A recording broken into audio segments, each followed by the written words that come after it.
Hey everybody, welcome once again to the Football Fandemic, where we are excited to look back at the wild card weekend, look forward to the Divisional Round, and all of the stuff going on in the coaching carousel.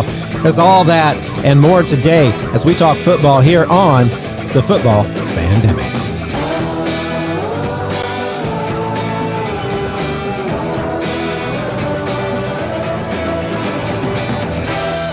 Guys, like I said last week, this is always a really exciting time of year because it's not just the winning teams that you're paying so much attention to, because there's everybody last week who made it into the playoffs, barely made it in, whatever those storylines were. And now we have the wild card weekend stuff to look at. But you also have all those teams that were so bad that now all the head coaching stuff is changing, and we're looking at what's going on with different teams and who's getting fired, and a lot of stuff to talk about. And so we're going to jump right into some of our news as we start off this segment of the Football Fandemic. And I think some of the big news has to do with that coaching carousel. I'm going to start off, though, on another note, and that is I'm just going to throw this out there because I'm a Colts fan. Evidently, Jim Irsay was found unresponsive in his bed last month, and they don't know yet. There's speculation that, one of the EMT people said that there was a suspected overdose because they didn't know why he was unresponsive, but it's not confirmed. And it could have been he's just been dealing with this RSV, and maybe, he's old. In either case, I don't want to get into all of the people who are like, oh, Jim Irsay's just a druggie. He has been very open with his struggle with painkiller addictions after he had been put on painkillers and that whole thing. And I do believe that that's something he struggles with every day, like anybody with addiction. Don't know that was anything to do with this. Might have been, might not have been. But what it does point to is the Colts are going to have to make sure they have in place, and I'm sure it already is, what's the next step for Colts ownership? And I'm sure he has 3 daughters, and I know that 2 of them are kind of seen there more often, and one of them, I think it's Kaylin, is very involved. My guess is it'll go to kind of a joint thing with those girls, but Kaylin will probably take over the kind of main role in that place. And I think she's been kind of the understudy and putting herself in it. She travels with the team. She's in the locker room, before, I guess, all the changing. I see her in these photos and videos. She's very much part of the interview processes and stuff. So I anticipate that'll be the case. But it's one of those things that just reminds you that, these owners from time to time switch. And I know there's some fan bases like Chicago. They want the McCaskies to switch. They want it out of that family. I don't know if that's going to happen anytime soon. But I was watching Detroit game, and they showed Ford. I just lost her name. Martha or something. Yeah. I can't remember exactly what it is, but they showed her, and it's just kind of neat to see those lineages of ownerships and those people who have been so involved. I remember when Jim Irsay was just a little boy, always in there with his dad. And he grew up kind of around that team culture and loved it. And it's the same now with Kaylin and her sisters. I can't remember their names. But anyway, that was in the news. But we also have a bunch of head coach stuff happening in the news. And we're going to start, not just head coaches, but GMs. We're going to start letting our good friend Josh talk about a certain Commanders team that ended really badly and fired a bunch of people, let a bunch of people go. What's going on there? Well, yeah, we ended 4-13, and I expected a better season. I expected more of Sam Howell, and overall, he looked like a solid quarterback from weeks 1 through 13, and then he just kind of fell off. And so now there's the question that, is he the guy next year? And like I've said before, this is all up for ownership. This is all up for general management. I'm fully on board with whatever they do because I just want to see my team win, whatever is the best, basically. But within this past week, since we last recorded, the Commanders did a couple interviews for player personnel and GM roles. I think maybe a combination of both. But in the end, we interviewed with Ian Cunningham of the Bears, which he seems that general management overall, that crew, I guess, core of general management and assistant GM and Ian Cunningham seem to be doing a really good job with drafting and signing players in Chicago. And then we interviewed with getting picks, huh? Yeah, and then we interviewed with Adam Peters of the 49ers, who is, I don't think he was the GM. I think that was John Lynch, but he was some sort of key role with the 49ers in drafting and free agency. And so I believe the right move, which did happen to become the move that actually happened, was to hire Adam Peters of the 49ers, not only because of how like, I guess, how much of a dynasty, although they haven't won much, but how, I guess, how like how powerful the 49ers have become through free agency and through the draft. They drafted, or they Adam Peters was there when they traded with the Commanders for Trent Williams, who's turned into a future Hall of Fame left tackle. Although he was with the Commanders or the Redskins at the time, he he's become better with the 49ers. They drafted See, Brock they Purdy, traded Debo for Samuel, CMC. Brandon Ayuk. They traded for CMC. All these guys that have made this. They drafted Fred Warner. All these guys that have made the team so much better in San Francisco. They hired Kyle Shanahan. I believe Kyle hired Kyle Shanahan. That might have been John Lynch though, and he came a year later. But overall, I think this was the best move the Commanders have had all off season. And although it just started, but this is just a start, and I like this move more so because of the whole minority, the Art Rooney rule stuff. If we hired Ian Cunningham, which he's a great assistant GM. I'm not saying that he's not, but we would have had to give a third round pick to the Bears because of the minority stuff and whatnot. We don't have to give anything to the 49ers for Adam Peters. So this is probably the best move that could have happened, and I'm looking forward to it. I was telling Josh earlier this week I was super excited about this hire as the GM for the Commanders. He started with the 49ers in 2017 when they were number 2 draft. Yep. They had the second pick in the draft, and they had the most cap space. And he took those draft and that cap space, and he began to build a really good team. And what we always say when we talk about San Francisco is, oh yeah, Brock Purdy's good, but you know what? That whole team is so good. It'd be hard to be bad as a quarterback there. Yeah. That's what Washington needs. They were not that before 2017.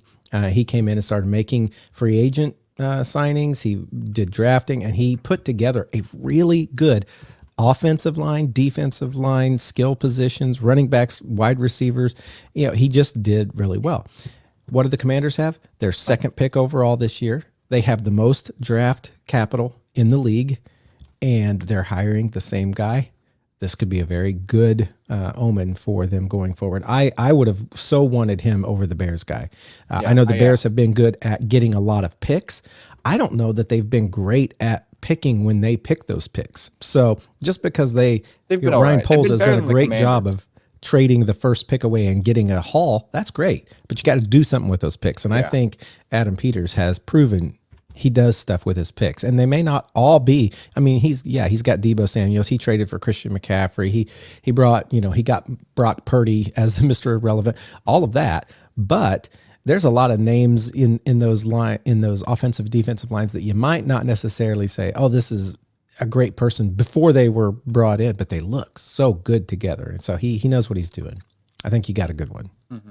I also like to add, because we're going over this whole Commanders talk anyway. So Ron Rivera no longer the head coach of the Commanders, thankfully, but I guess he's still being interviewed for different, or maybe being talked to about different things. And yesterday, there was a report came out about him and what he I guess this past season basically. And I don't know what somebody asked him, but basically they asked him about Sam Howell, and he responded with, "This is about 3 or 4 sentences long, so I'm going to keep it short." But he says, "I took a big gamble." Rivera said, "I put a lot on Sam. I'll put a lot on Sam Howell, and I probably shouldn't have put as much pressure on him. And I think that was probably one of the mistakes I made this year. He didn't deserve to have that put on him. He's a good young quarterback, has some talent, and has some ability. And I think that's something I should have backed off on. I should have kept emphasizing he was going to be the guy that got the first opportunity. Just phrasing it that way would have taken a lot more pressure off him. I just kind of that he didn't have that he wasn't anointed to the role instead of, there was a competition. So, I mean, at least he's admitting it, that he really screwed over Sam Howell, but along with the play calling by Eric Bieniemy, but in no way did he help, Sam Howell develop at all. Yeah, so you made me think of something. This is a total tangent, but that's what I do, tangents. You said something about like Sam Howell was a great quarterback up through 13 weeks and then he fell off. I don't think he's going to be your starting quarterback going forward. I think you're going to draft a different. Although Heineke might be better because of that whole. We'll see. Maybe wherever Ron Rivera gets on, they'll want to like take him with him, and sign him. That's all neither here nor there.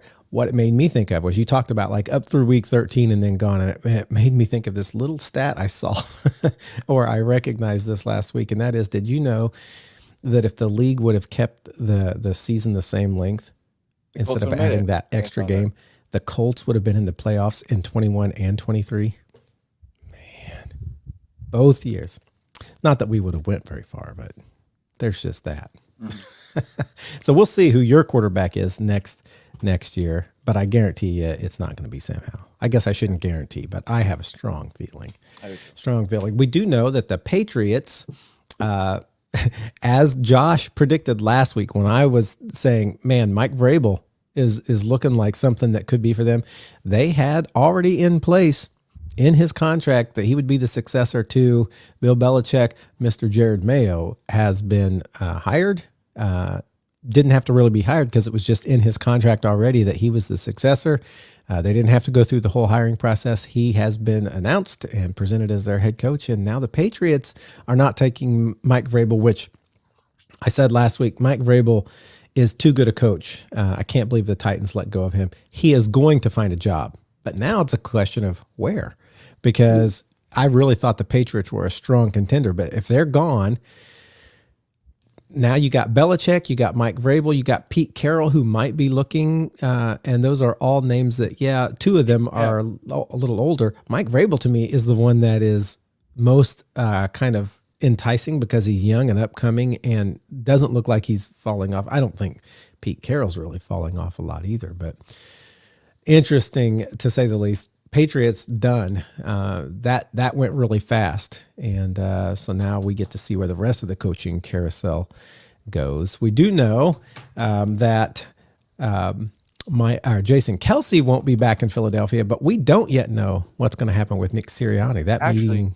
is happening, right? We don't know about Sirianni, but Kelce has come out on his podcast, the New Heights or whatever, with him and Travis basically, and he said that that he has not said anything verbally that if he's retiring or not, he's going to take it over, and everybody just kind of took that him crying on the field and whatnot and ran with it and said this is his last game. Didn't he say it in the locker room after the game?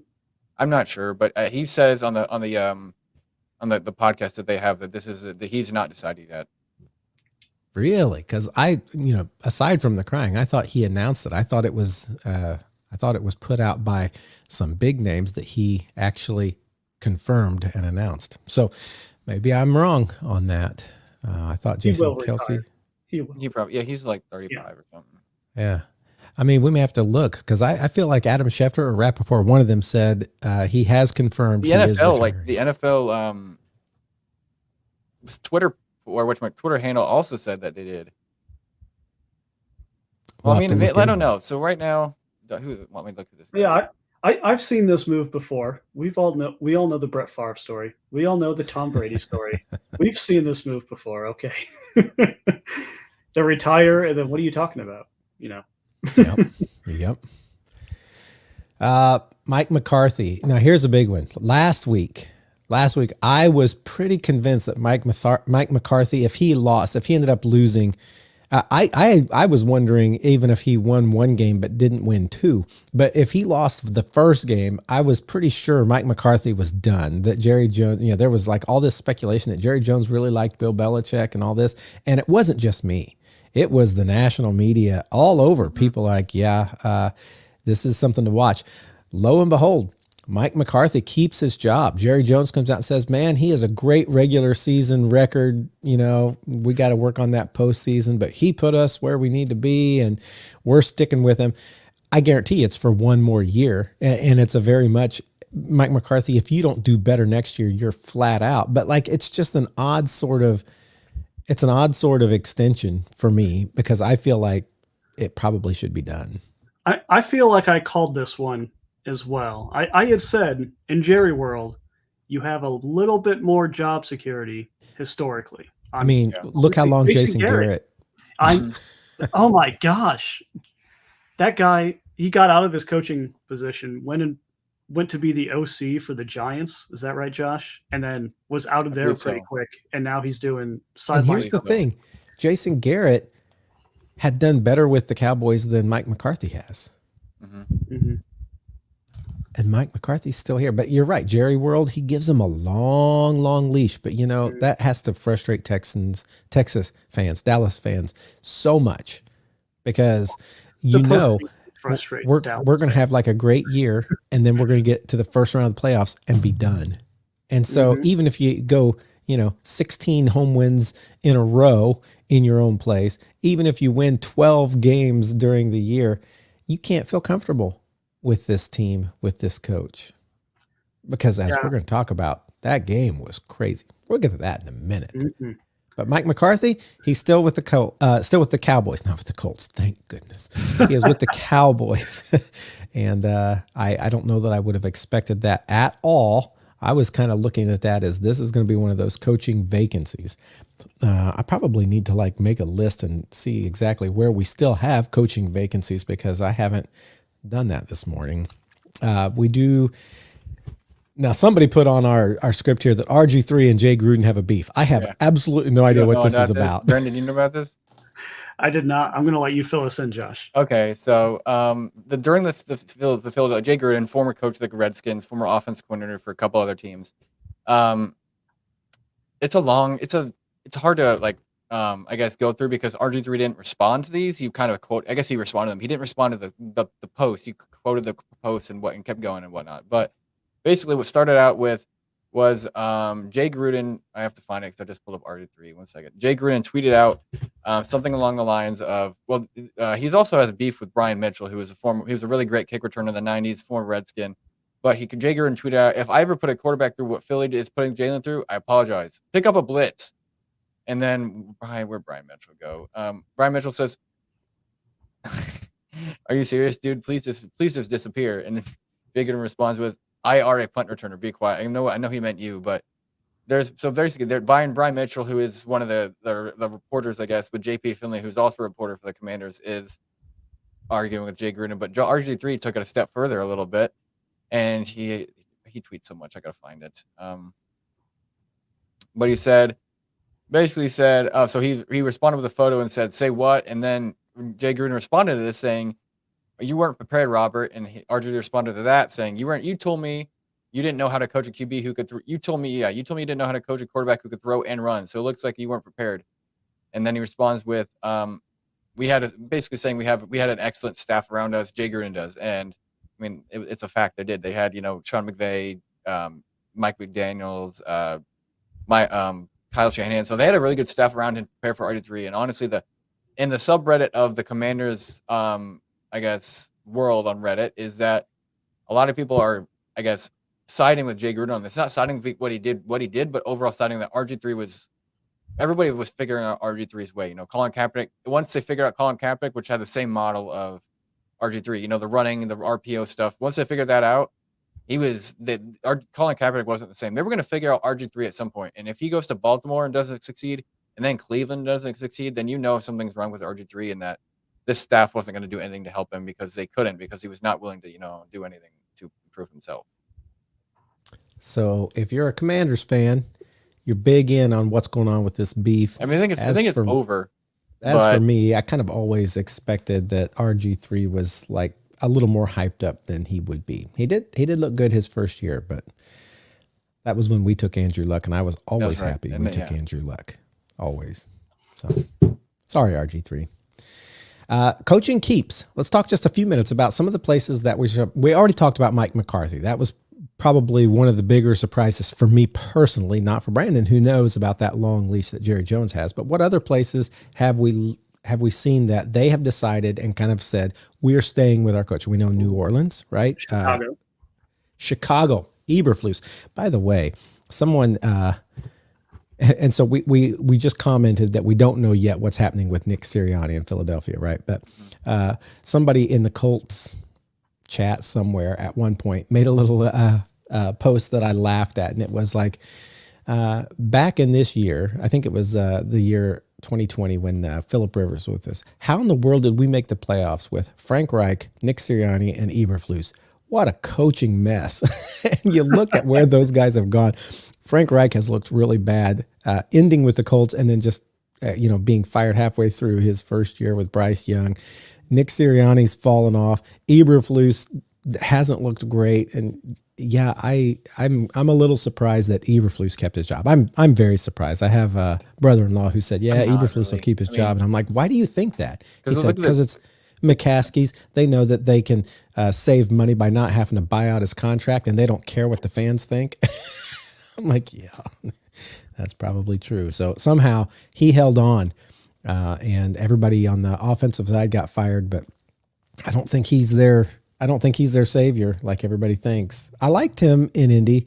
Don't get me wrong. Eberflus did well, but I don't think he's a head coach right now. Nick Sirianni got his team to the playoffs several times into the Super Bowl, to the Super Bowl, and yet he may be let go. We don't know. They're still having that conversation. What do you guys think? Yes or no? I think Eberflus stays. Say that again. I think he stays.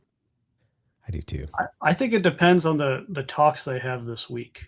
Now that they're out of the playoffs and they can focus on postseason or off season, they can't focus on postseason anymore. They're already out.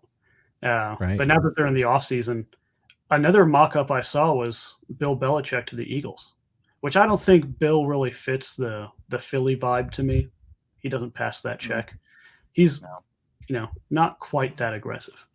But it is an interesting mock-up, but I don't know who else that would bring in that can one-up Sirianni right now. Yeah, I don't know. But I think the reason he does stay is because if you look at it from a team perspective, they did bad. If you look at it from an offensive perspective, they did okay, except the playoff game. They did all right. They put up points. They lost by, they lost a close game to Seattle. They lost a close game to the Giants, and then they barely beat the Giants. So they're putting up numbers. But if you look at it from a defense perspective, ever since Sirianni gave the reins to Matt Patricia instead of whoever their defense coordinator was, it's all been downhill. So if you find, I would agree with that 100%. Matt Patricia has never looked good outside of New England. He's like a Josh McDaniels. Yeah, it's like they're great looking at New England. Think of another coach, offensive coordinator, head coach, or whatnot that has looked good outside of New England. I mean, either Bill Belichick wasn't there, but that has looked good outside New England, except for Pete Carroll. Wait, Pete Carroll was a Bill Belichick guy? No, he Mike Vrabel. No, Mike Vrabel too, I guess. But I was saying Pete Carroll as a head coach, transferring head coach to head coach instead of offensive coordinator to head coach. Pete Carroll was before Bill Belichick, but I haven't seen a Patriots head coach succeed outside of New England except for Pete Carroll and Mike Vrabel. Yeah, Mike Vrabel's definitely been the most successful coach outside of New England, and of all those people, Bill O'Brien and Josh McDaniels and who else? We just talked about Matt Patricia. He was a head coach who was horrible. Was he with Detroit or was that Jets or who was he with? Who was it? Detroit, right? Matt Patricia, yeah. Yeah. And look at the coaching tree. I just want to see what the coaching tree of Bill Belichick looks like because I'm interested. I don't know. Nick Saban's successful, I guess. He was with him in Cleveland. Yeah, but Nick Saban's that's college. Yeah. So the coaching tree, the famous coaching tree, I guess, if you want to call it. Joe Judge was he's back with New England, but he was a Giants coach, terrible. Al Groh, he did okay. Josh McDaniels, Al Groh for the Jets back in the early 2000s, mid 2000s. Okay. Josh McDaniels. No, Josh. I was going to say Mike wasn't with him. Yeah. Terrible. Matt Patricia, terrible. Nick Saban, better college coach, not that great offense. He was terrible in NFL. Bill O'Brien, not that great. He's better than a lot of the guys we named, but not that great. Eric Mangini, Jets coach back in the late 2000s. He's all right. I mean, he's okay. Romeo Crennel, Chiefs coach back in the late 2000s, early 2010s. Not that great, but okay. Jim Schwartz, former Lions coach. I think he's currently was, until Matt Patricia took over, was the defensive coordinator for the Eagles. Not that great. And then Brian Flores, not that great. Yeah. So there's that. Who else has kept a coach? Can you think of anybody? Let's go maybe look at the NFL teams real quick, and I'll let you. Well, a lot of the teams kept a coach because I'm just kidding, but yeah, I mean, a lot of them we expected would keep their coach because they liked. Indy kept Shane Steichen, obviously, but ones that we weren't sure of, ones we thought could fire a coach, could keep their coach. We know New Orleans was one of those that was a question mark. They kept what's his name? Dennis Allen. They fired a lot of. Did you guys see that press conference or whatever that? I don't know if it's Tom Benson anymore. No, Tom Benson. Todd Tomlin is. Yes, he's getting kept. It's a good one, Mike Tomlin. Yep. He would get snatched up right away. if he was on the market Yeah, as a head definitely. coach. They're also looking. They did an interview with him, Mike Tomlin today or whatever, press conference or whatever. And Mike Tomlin said they're going to look for an outside guy, basically, not an internal guy for offensive coordinator position, and that they're going to bring in some competition to Kenny Pickett. And I read a report that the teammates of Kenny Pickett and Mason Rudolph are fully in on Mason, not like for a starter, but they support Mason Rudolph more than Kenny Pickett, basically. What about Kenny Mitch? Pickett's hands are too little. I don't know about Mitch. Mitch is a Pro Bowler. Mitch Trubisky.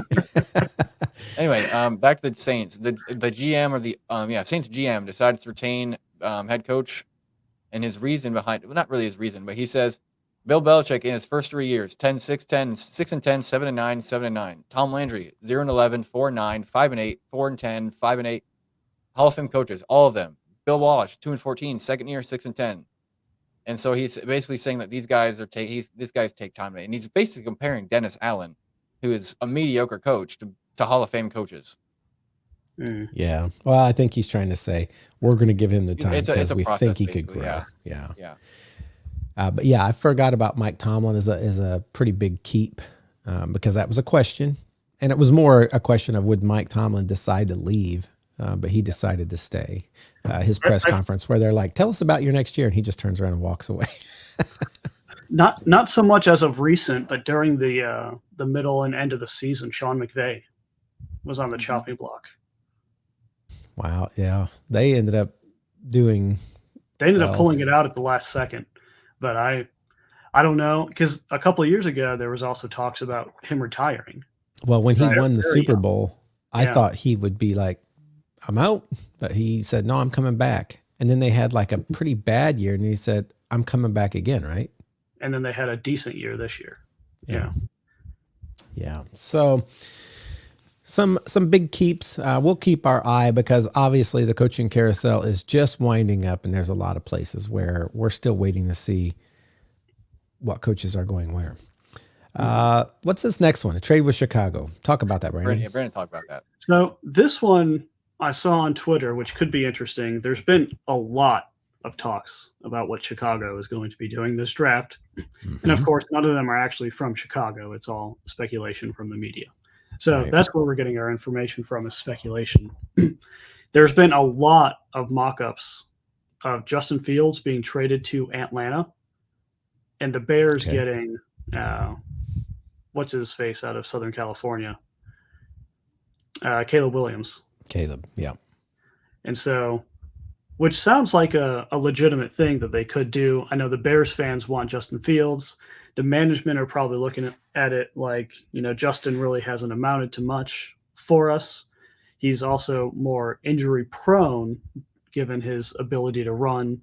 What's going to be our best long-term solution is what the organization is thinking, which right now looks like they're probably going to draft Caleb Williams and get rid of Justin Fields. Justin Fields has been mocked up to Atlanta for a long time. And if Atlanta sent their first-round pick to Chicago for Justin Fields, a straight-up one-on-one trade, usually that's not how it would go down. There'll be a few more things in there. But if that was the idea, Chicago would go into the draft with pick number 1, which they got from their trade in Carolina last year. Pick number 8, which they would have just acquired from Atlanta this year, and pick number 9, which is their pick right now. And so Chicago having 3 top 10 picks going into the draft, Bears fans would be ecstatic. Now, what they've been able to do in the draft as of recent has not looked stellar. So I'm not sure if Chicago would hit on all 3 of those picks. They might look good for a season or two and might go undeveloped, to be honest, and end up falling off and going to another organization. But that's something to watch out for, is Chicago could be looking to make that big move right there. First of all, I don't think Justin Fields will be traded for the number 8 overall pick. I think it'll be something lower than that if he gets traded. I do think there are a good number of Bears fans who like Fields and a good number who want to see him out. So I think it's pretty divided in that fan base. Mm-hmm. And I don't think anybody knows what they're going to do. I think they're still waiting to see what kind of market they get for Fields, what kind of market they get for people wanting to trade. Because I did hear Caleb Williams, or at least at some point, said, I don't want to play for the Texans. And so, I mean, not Texans, the Bears. So they would need to trade. They would need to assure me they're going to trade that pick before I declare for the draft. But then he went ahead and declared for the draft. So that's all talk. He doesn't really have that control. I know everybody goes back to, Eli Manning. Yeah, I know. I know that happened once. But that doesn't mean that everybody who just says, I don't want to play for this team ends up getting that wish. I don't know that Bryce Young really wanted to play for the Carolina Panthers. But there he is, and there is something about going that first overall. And I know Caleb Williams during this past season, when he was being mocked up as the greatest quarterback prospect of all time from college, which happens every season. It's not true. Okay. Right. He was wanting partial ownership as part of his rookie contract of the team that drafted him. Ridiculous. And that's just not going to happen. Here's my favorite argument. Everybody in the NFL or all these people saying, well, why would Caleb Williams even want to go to the draft? Because he's making this much money on his NIL, the name, image, likeness, whatever you can make as a college player now. But here's the problem with that. You're not going to stay eligible in college for your whole life. So let's say you're making $6 million a year. Well, big deal. You got a few years of that. If you don't get in the NFL and prove that you are something, you're done. And so, of course, they're going to go to the NFL. They're not going to be just like, I'm staying in college forever. Yeah. The trend of the NFL right now is whoever's younger is starting, because that's going to give them more longevity. And and if you decide to sit out, stay in college and not go in and possibly get hurt, and then, you're just making the chances that you're going to have a long career less and less if you decide to stick with your NIL. That's ridiculous. Yeah, some of these rookie contracts, these past few seasons for first overall, top 10 quarterback picks have been pretty substantial. I mean, you're looking $20-30 million. Right. And so... And it only gets bigger if you're good and get an extension, right? As we've seen these $50 million contracts per year, $50 million per year for Burrow and for Justin Herbert and Patrick Mahomes. They're all guaranteed as well. Yeah. And you can still get sponsorships in the NFL. There's not a rule against that. So, Caleb, you're not getting partial ownership of your team. You're not going to stay for your NIL. You are going to go to whoever drafts you first overall, even if it's the Bears. So just relax. If you're listening to our podcast right now, relax. You're going to get beat by the Packers. Okay. Over and over again. And every time you do, Brandon will absorb some energy from the people around him who are so upset. That's right. Yeah. All right. Let's see. Surprise breaking news. So this kid just came out, Jonathan Jones, who is a well-known, I wouldn't say well-known, but he's a following basically. He's a lead NFL insider for NFL NBC. Just tweeted out a little bit ago. It says sent at 7:24 a.m., but I don't know if that's correlated to our time zone. Oh yeah, it is 4 hours ago. But he tweeted I'm on the edge of my seat. What is this news? It's not really something you'll probably be excited for. But Reba McEntire, or Reba basically, I can't really pronounce her last name, but Reba will be singing the national anthem for the Super Bowl. And then Post Malone will be singing America the Beautiful for the Super Bowl, I guess after that. And then I only know those two. And then Andre Day, who I do not know, will sing Lift Every Voice and Sing before the Super Bowl starts. Okay. Yeah, you're right. I was not as excited as I thought I was going to be about that. I just Reba McEntire and Post Malone and whoever the other guy is. Yeah. Probably not very famous. Not Taylor Swift. All right. But I don't know if you've heard, Taylor Swift had a custom jacket made. I mean, if you hadn't heard somewhere, it's true. Yeah. It seems like it's everywhere. I'm like, who cares? And it was by Kyle Juszczyk's wife. I think. And because he has been so adamant about talking about it, she is booked up with orders right now. Mm-hmm. So good for her. She did the same for Simone Biles before Taylor Swift. Yep. Jacket maker for the stars, right? I know I've got mine on order. What? Matthew of the Football Fandemic also got one. Okay, Okay. no, I don't. I couldn't afford one, guys. Most Yeah, likely. neither could us. Yeah, we're all in the same. All right, let's go ahead and review Wild Card Weekend. Wild Card Weekend was a wild weekend, was it not? Down goes the It was NFC. super duper. Yes. Well, lead us through each game, Brandon. We'll all talk about them. Well, let's start in the order in which the games happened. So let's start Okay. Joe Flacco coming down to Houston. Not a great game for the Browns, if I'm being honest. Not at all. But boy, Okay. did those Texans look good. Yes, CJ Stroud coming out as if it was just another regular game, playing his heart out, looking really, really, really good. I just want to say this. When they beat Indy, they looked good. Indy looked bad, giving away that 75-yard touchdown on the very first play that the Texans got out there on offense. But with all of that, the Colts were driving down the field and like 1 yard shy of like continuing on to that touchdown that would have beat them. And I thought, yeah, they looked good, but it was as much the Colts looking bad as anything. It wasn't like our defense was doing what our defense usually does. And they, that's partially because of what the Texans were doing, but it's partially because of what the Colts were doing. So I thought the first game, Texans are going to come back to earth and the Browns are going to be a better defense than Indy was. But boy, was I wrong. The Browns looked inept every phase of the game, and the Texans looked really good. And I was so excited to have this game be won by the Browns because I like the Joe Flacco story. And what I really wanted was Joe Flacco to return to Baltimore and play. And someone asked me, how is Joe Flacco still able to keep up with these defenses? People forget the people he practiced against was Ed Reed and Ray Lewis. Terrell Suggs, Yeah, every day he'd have to go against them in practice. And if that doesn't prepare you for 5 today's years NFL, straight, nothing else will. Even then, it prepares them more because whenever Ray Lewis and Terrell Suggs were playing, even Ed Reed, they were all hard hitters. There was no limitations. Oh, yeah. And they would smash everybody. But now you have to be, soft and make sure you don't hit the ground too hard or land on the quarterback or whatnot. So these guys would come out and pummeling him, picking him up like a WWE style and throw him to the ground, or if they really wanted to. And these guys are trying nowadays. These guys are trying to make sure they don't hit him too hard or hit his helmet too hard so they don't get a penalty or whatnot. Although in practice, my guess is he was red-shirted and they basically had to just touch him. But a place he wouldn't have been red-shirted is twice a year playing Troy Polamalu. Yeah, true. And so those are things that prepare you for today's NFL. Is some of these people, and he had been showing that these, at the end of the regular season, not so much in the postseason.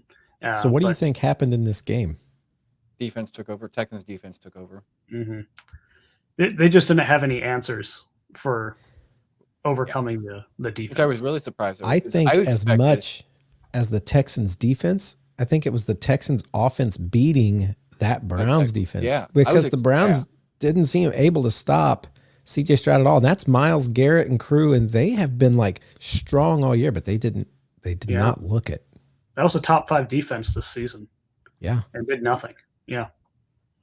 That's right. So I got a lot of people who have been making a comparison between CJ Stroud and another young quarterback. We're not going to talk about it just yet because we are going to talk about it a little later here. Well, we are going to talk about a young quarterback who froze up in Kansas City. We got Dolphins coming to town and losing 7-26 in one of the colder games we had this weekend. We had two pretty cold games. One of them had some elements to include in there that got moved from Sunday to Monday.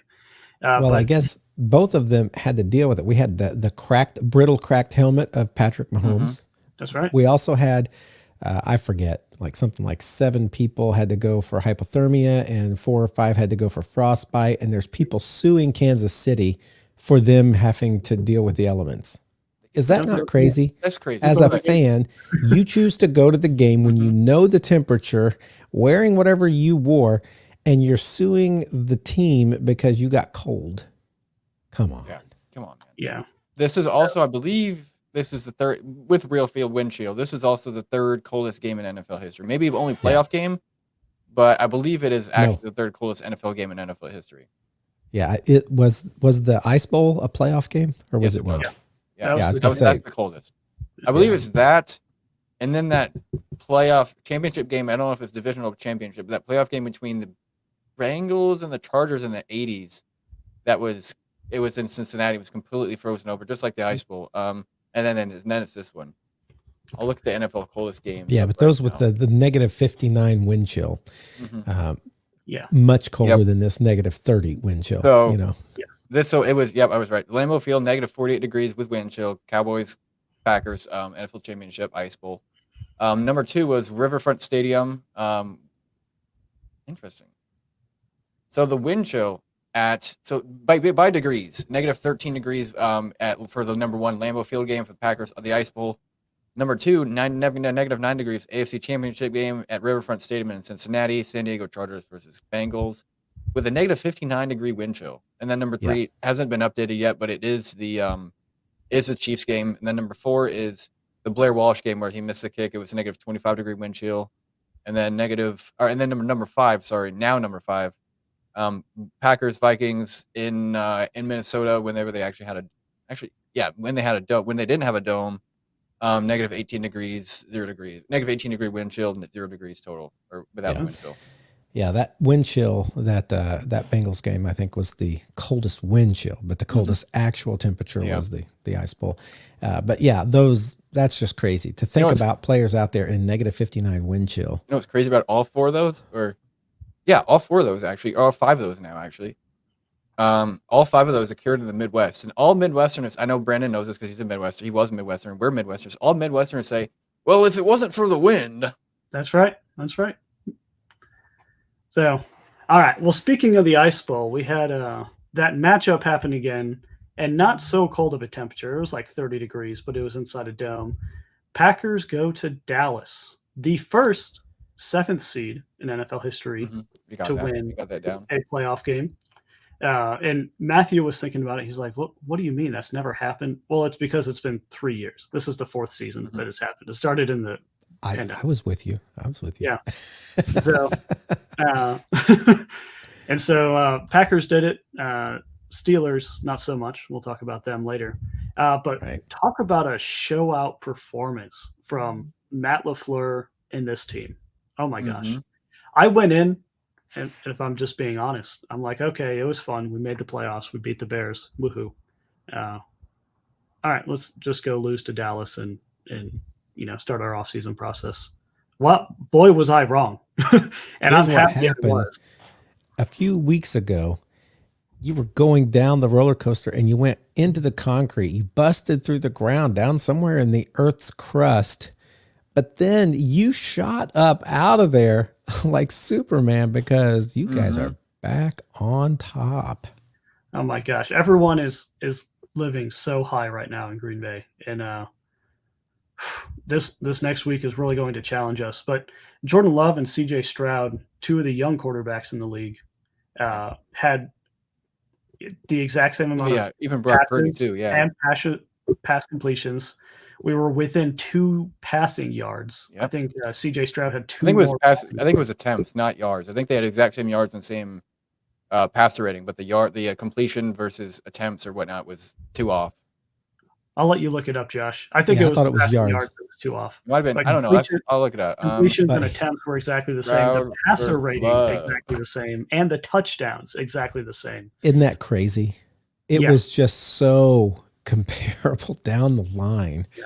I thought that they said, "Oh, so and so went in and had a perfect passer rating, which is the 158.3," but both of them came out at like 157.9 or something. Maybe that's because you kneel down at the end.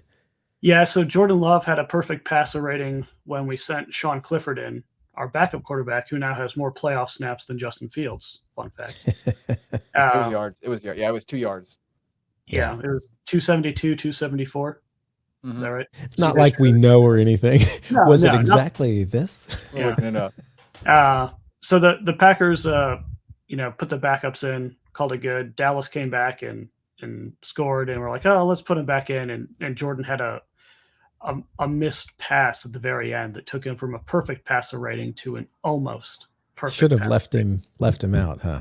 Yeah, that would have been one of the best quarterback games in NFL history for postseason with a perfect passer. It still was.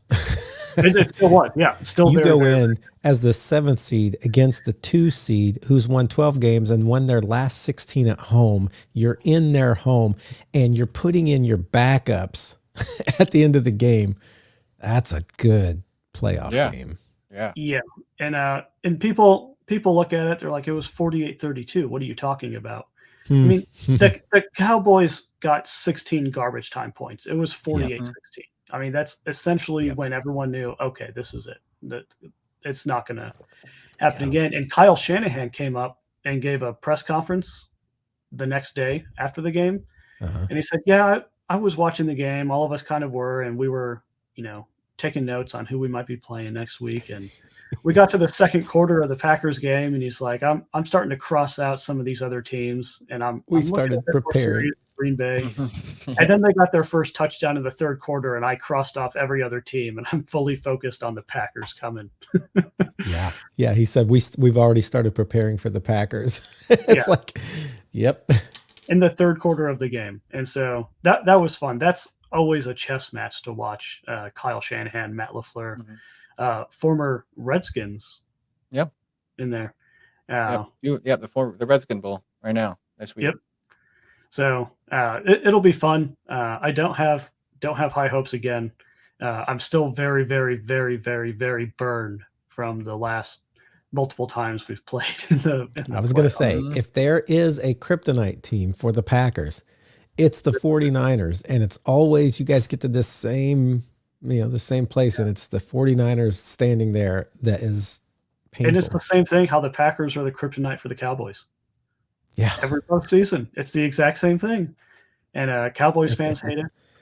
Packers fans hate having to go to San Francisco and play, but we'll do it. I'm confident Jordan Love will look poised in the pocket like he has been under heavy pressure ever since Thanksgiving, really. And so I know Matt LaFleur is going to be doing his best to dial up the best game plan, and the team's going to be listening to him. So I'm excited. One thing, and I know everybody's heard so much about the Packers since that game against Dallas, but I know you've all heard this, it is interesting to me how much now people are saying, oh yeah, Matt LaFleur says when you don't have to like cater to the quarterback or to a Devontae Adams, to like a number one receiver, you don't have to like make sure to get this guy the ball. When you don't have to cater to that, and you can just run the system and you can throw it wherever you need to, because both the quarterback and the receivers, none of them are such stars.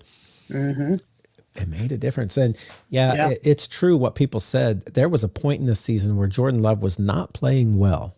Week 7. But he has adjusted on the fly, and he is looking good. And it's not just that like he got lucky.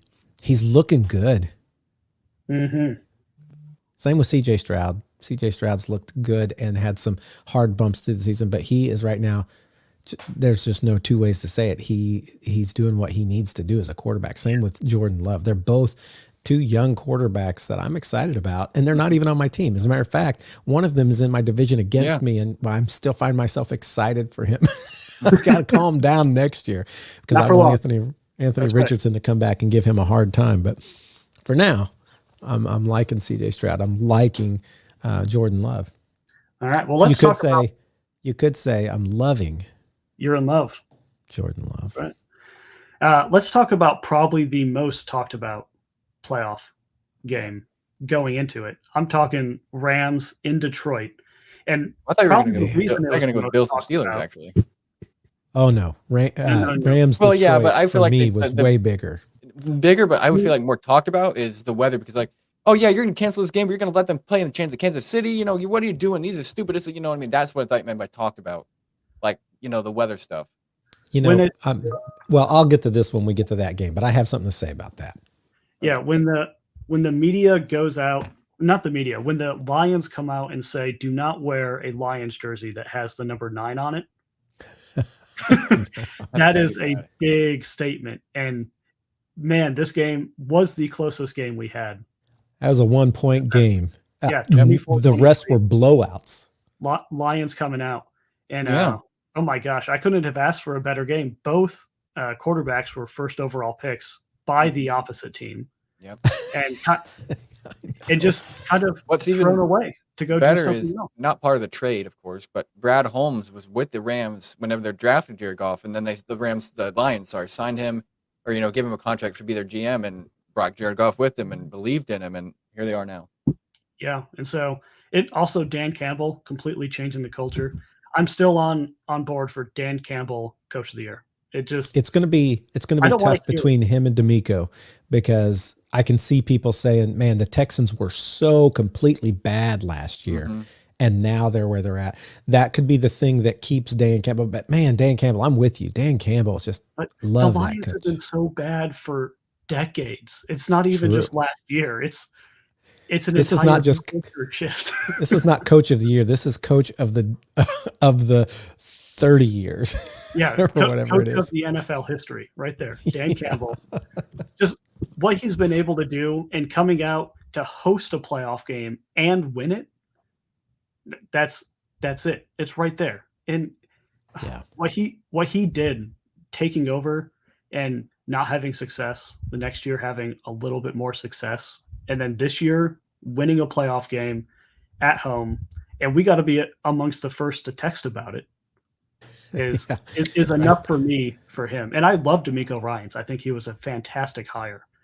And similarly, both of them had played for their teams that they're coaching now. They were players. Right. During some of their down seasons. Dan Campbell was a middle linebacker when they went 0-16, and he remembers that. No, D'Amico Ryans was the linebacker. Dan Campbell was the tight end. Oh, that's right. And you want to know something that I think is funny? Detroit Lions posted a tweet, and it was the pregame selection, and everybody had picked LA to win. Everybody on the panel, and they said, "Come on." I just lost his name. The quarterback of the 0-16, Orlovsky. Dan Orlovsky. They said, "Come on, Dan." Dan had picked LA. They're like, "Come on, Dan." That was a great tweet. Yeah. So, very happy for Detroit. I mean, that was huge. Let's go to the game that Josh thought was talked about the most, only due to the snow. This is Steelers going to Buffalo. There was a ton of snow. Buffalo took a page out of Green Bay's book and said, "Fans, we're going to pay you $20 an hour to shovel the stadium." And guess who showed up? The fans. And the fan with no shirt on sliding down the. That's right. So Josh Allen just went absolute bonkers to get to where he's going to be this weekend, facing the Chiefs yet again. Familiar sight. But this time in Buffalo. Yes, at home. This is the first road divisional game, or either road division or road game Patrick Mahomes has ever played in. I hope that the Chiefs lose. Me too. Matthew, your beef is Patrick Mahomes. It's not Andy Reid. We like Andy Reid. Right. Andy Reid's fine. Cool. Yeah, but Patrick Mahomes, and I love Travis Kelce on my fantasy team, but like when it's just the personality, they're both a little bit conceited to me. And are you a Swiftie as well? No. Is your daughter a Swiftie? No. Nobody I know is a Swiftie. Well, maybe they are, but I don't know about it. All right. But yeah, Steelers going out. We talked about Mike Tomlin's post-game press conference. Hey, Mike, you got a year left on your contract. Walks out instantly. There's nothing else. Here's why I say that game was not as talked about. Okay, so it was for the snow, but I did love on the Pat McAfee. They're like, they're building a new stadium and they're not going to put a roof on this. They're just going to leave it open. You guys say you want the elements, but you move it every year, And the guy who was their beat reporter said, well, there's going to be like kind of a canopy over the seating area some, but it's not the snow. It was the cold weather. And a year ago, or maybe it was a couple years ago, he could barely get to the game and there were 50 people who died because fans would come out anyway. When 50 people who died that year because their car got stuck and they had nowhere to go and they were in their cars and died. That's a lot of people. And so I totally agree. It has nothing to do with, is there a dome or is there not a dome? It has to do with people coming, people trying to get there, not able to get there, why that game was canceled. Had nothing to do with the dome. Even if they had a dome, that game would have been canceled for that very reason. You couldn't get to the stadium or out of the stadium.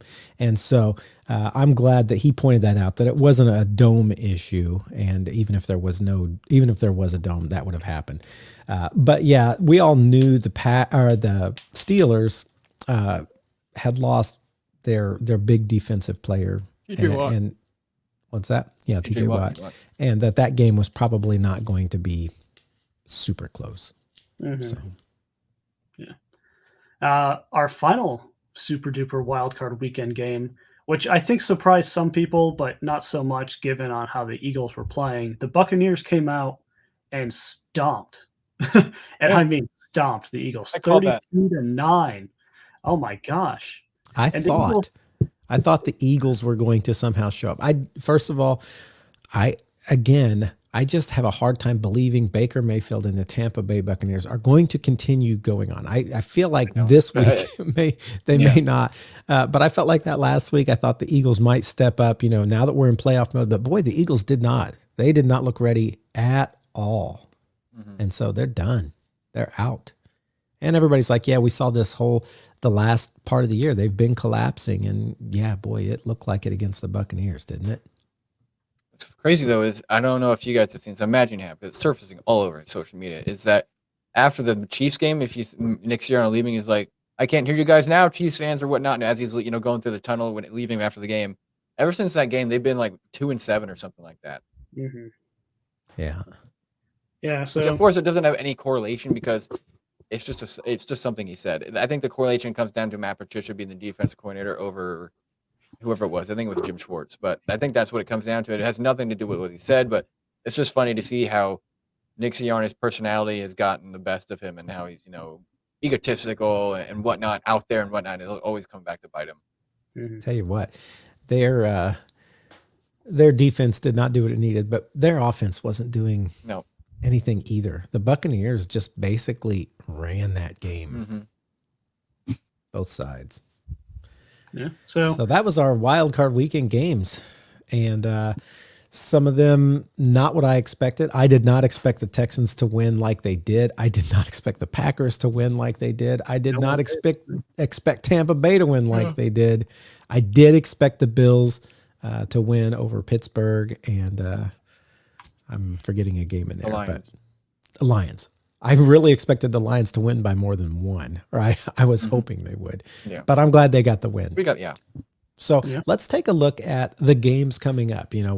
We have such a limited number of games. We're just going to talk about all 4 of them. So let's start. Kansas City, Buffalo. We talked about this is the first time Patrick Mahomes is on the road in his career for a playoff game. And it is in none other than Buffalo. Buffalo and Kansas City.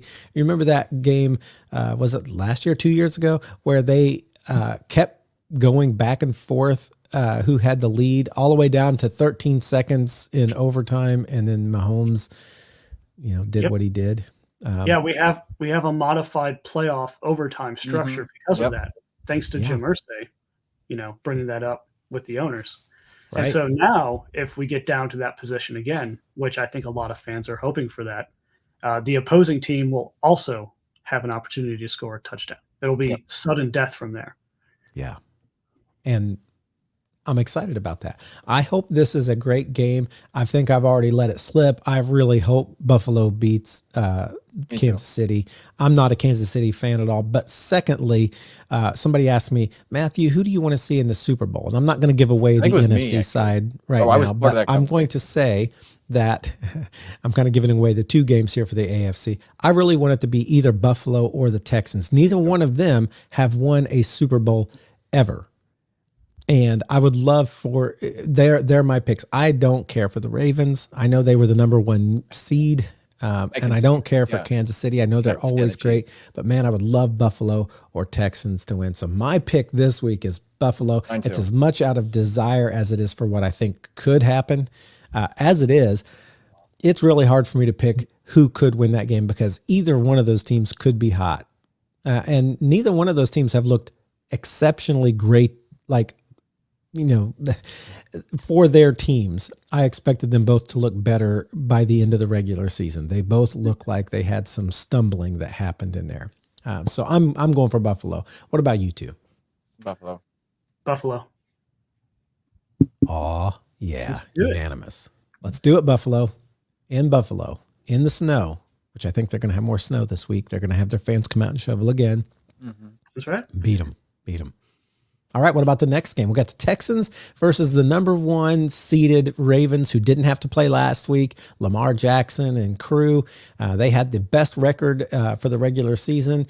But we've seen with the Cowboys that just because you have a great record doesn't mean you're going to win against a young quarterback. What do you think is going to happen in this one?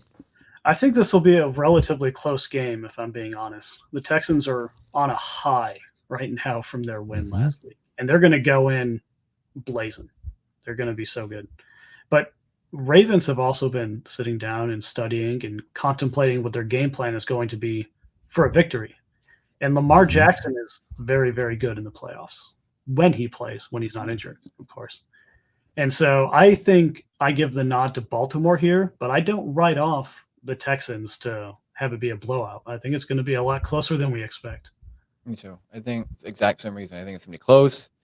I just think the Texans are a young team. They're not experienced. Even I guess D'Amico Ryans has been to the 49ers, but overall a team of players, a young team that hasn't experienced the playoffs.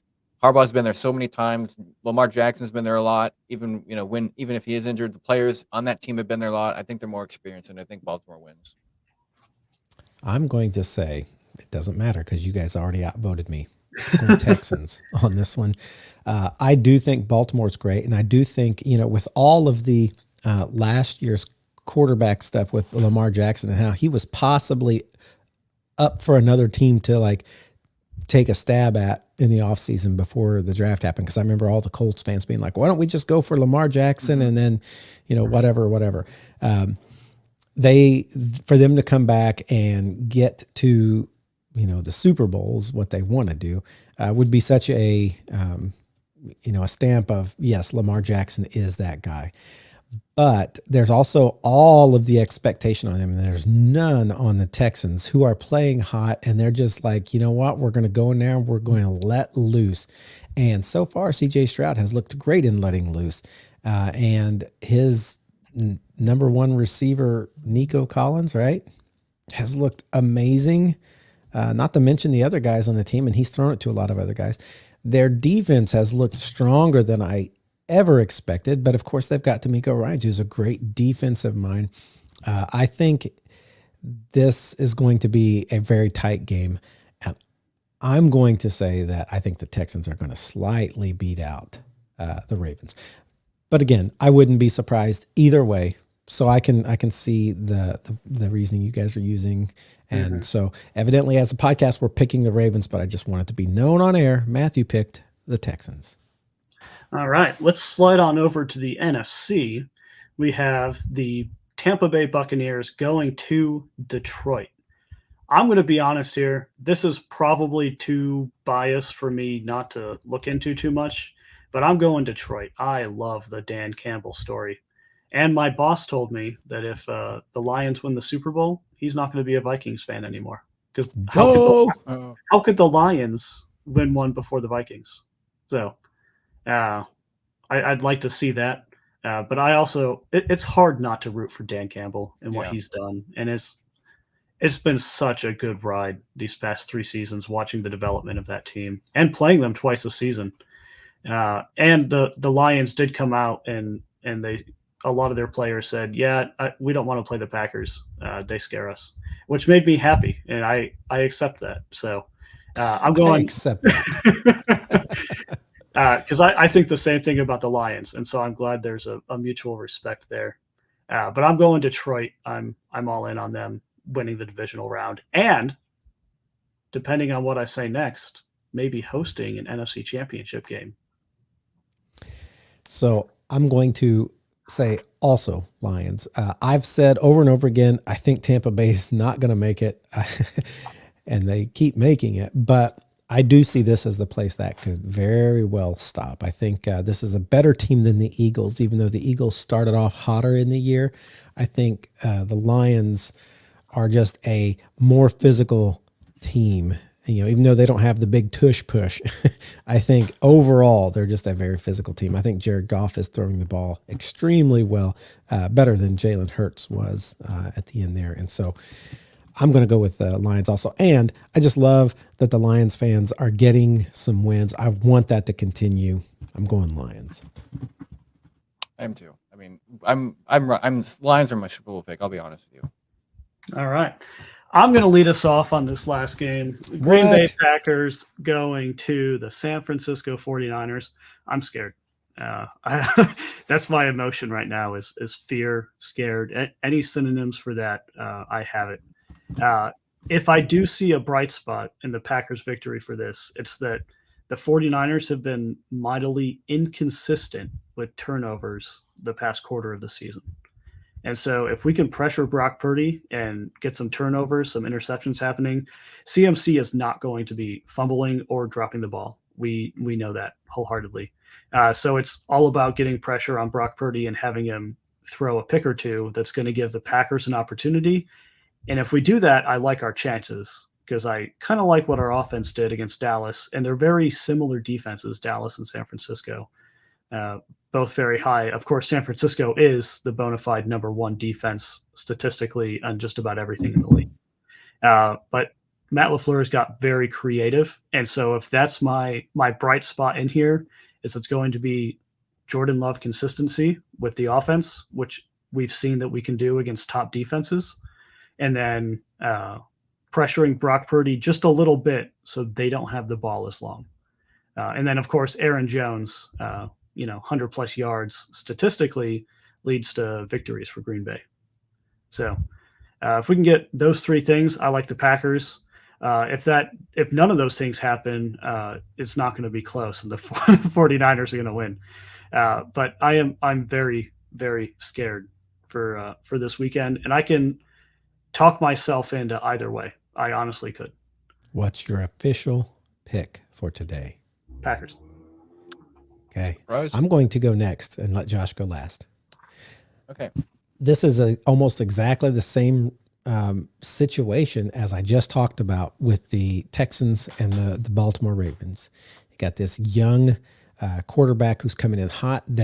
There's no expectations on them. They're just like, let's just go in there and do what we can. Let's just give it our best shot, be aggressive, do what we can do. What makes this one a little bit different for me is what you said, and that is that San Francisco's defense is so stinking good. I think this is going to come down to which of the two defenses between Green Bay and San Francisco can disrupt the other one's offense more. And it's really hard because I do see that, there's more expectation on San Francisco and there's more to lose for San Francisco. And they have been planning longer, just like the Baltimore Ravens. I just don't know which one's going to come out with the better defense that disrupts the other's quarterback. Because like you said, Brock Purdy can be disrupted.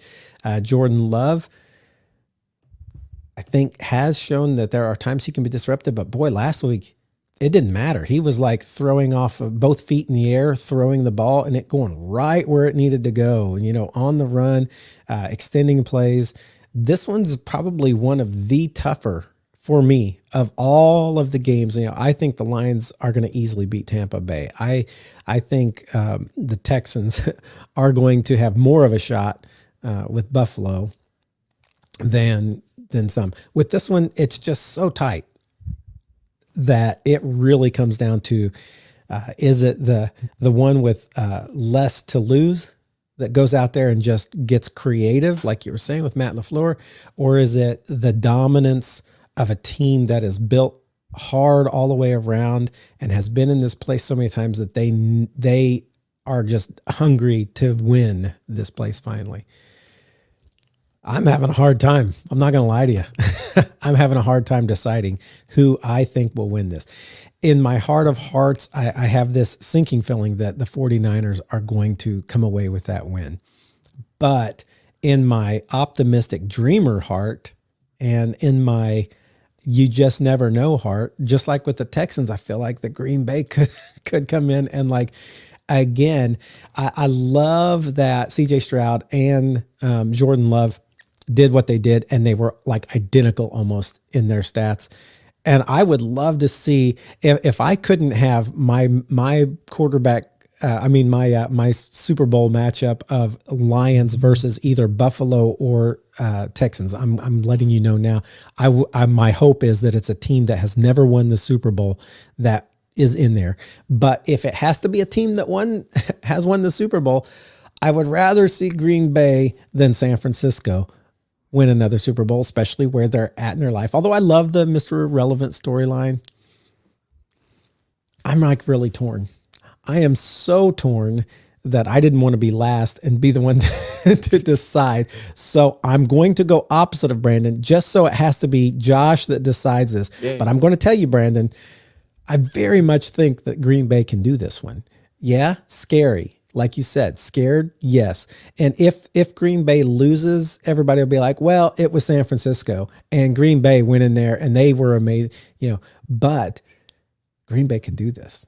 So I'm only picking the San Francisco 49ers because I didn't want to be the one to decide who I thought would win this game because I just cannot decide which one I think it really, truly, honestly will be. Josh? For me, it comes down to like I agree with what both of you guys have said. It's a hard game to pick. The Packers are riding on a high. The 49ers have been, off the last week or so, last almost 2 weeks from now at that point. And they're kind of, we don't know what to expect from them, although they are a very powerful team. We just don't know what to expect because they haven't been playing. The Packers are coming off a high, like we mentioned earlier. What comes down to me is that I trust the 49ers defense more than I trust Joe Barry to coordinate a defensive game. And that's what is my problem. There is that. Joe Barry last week looked really good. Yeah, he did. And Josh made the comment, well, Joe Barry keeps his job. And I thought, oh, poor Brandon. Yeah, don't make that But comment. Brandon wants that right now. So yeah. So that's what it comes down to for me. I think both offenses can be great. I think both offenses can have some certain plays that expose the defense of the other team. I just trust the 49ers defense, and I trust Steve Wilkes and that core of Fred Warner and everybody else, and Eric Armstead and everybody else that they have on that team to do better than, even if the Packers have better players, I trust that team overall more because they don't have Joe Barry. let me ask you this. Do we know what's going on with Jair Alexander yet? There was a report. I was going to mention that AJ Dillon and Jair are, I believe, interesting. I just read something that's what I'll bring it up in a minute, but are questionable with or doubtful or something like that. I didn't know what word you were going to say. Questionable or out. I'm like leaning. You kept getting up to it. You're like, are they are? I think Jair and this guy are. is not practicing today. AJ Dillon returned to stretch with a helmet, but it's not sure if he's practicing since we only watched him stretch. They both missed the last 2 games, or he has missed the last 2 games. I think Jair is more important than AJ because if they have definitely. If they have Aaron Jones out there, he is healthy looking. He looked so good last week. So good. So I wish he would have done that during my regular season when I had him on fantasy and he was just always like injured. Yeah. This is my pick it's the Lions. It is the Lions. I mean, sorry, it is the 49ers. Lions win the other game. It is the 49ers. My pick between Green Bay and San Francisco is the Lions. And so we're going to pick these next week or whatever happens next week. These will be our wild card or our championship games. But what I was talking about earlier that I was like, whoa, that's crazy. When I was looking up Jair Alexander is the Bears are interviewing Cliff Kingsbury for their offensive coordinator position. So if he is hired, you know what that means is that Caleb Williams, because he is at USC right now, Caleb Williams is going to go number 1 overall. You know that's going to happen. Oh, yeah.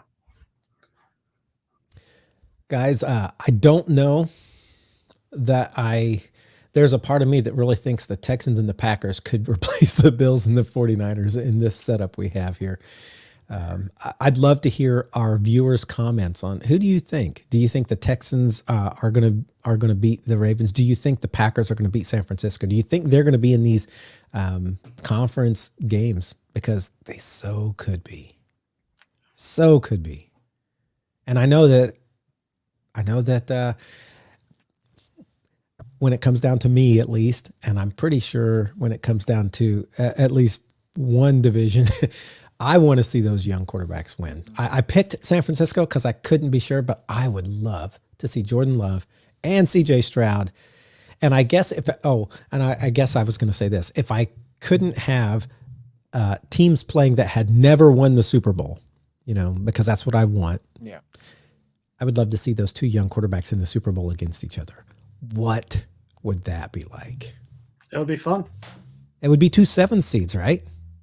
No. 7th seed was Pittsburgh. They're out. They're out. So you guys are 6. That would have been a cooler story if it would have been 2 7 seeds.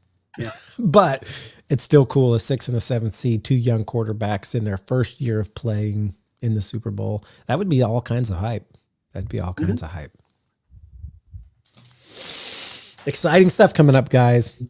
So do we need to do this lock and upset? We've already kind of picked our picks. Talked about it, yeah. So I think we're just going to leave that. Is there anything else we need to hit before we're done? Not really hit, but as you guys all know, anybody who watches know me and Brandon and Matthew, if he's a participant at some points, is on the train of making history. First person to text whatnot. So we did it last week with the Packers of the first 7 seed to win. We did it with the Lions.